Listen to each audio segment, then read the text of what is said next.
आप ही का इंतजार हो रहा था and thank you for joining us. मैं समझा था शायद कोई पार्टी है, लेकिन यहाँ तो कोई मेहमान नजर नहीं आता। क्या बात कर रहे हैं दाऊद साहब? Khushnood sir. Oh I am sorry Khushnood साहब, दरअसल ये एक शानदार पार्टी ही तो है।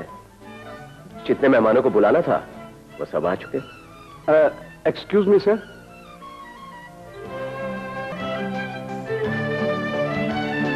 क्या बात कर रहे हैं बेदर खां साहब? I mean this is not the time for your office nonsense.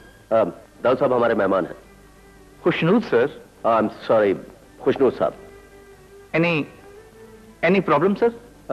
वो दरअसल हमारे जेएम फाइनेंस जो है आज रात की फ्लाइट से बैंकॉक जा रहे हैं। उन्हें कुछ डॉक्यूमेंट चाहिए जो आपकी कैबिनेट में है। तो फिर मुझे इजाजत दें sir. Let me do my duty first. I appreciate. Thank you sir. Thank you. Thank you. आइए चलिए।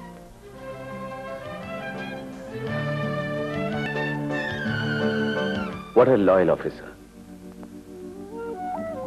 अरे आप अभी तक खड़ी हैं? प्लीज बैठिए ना।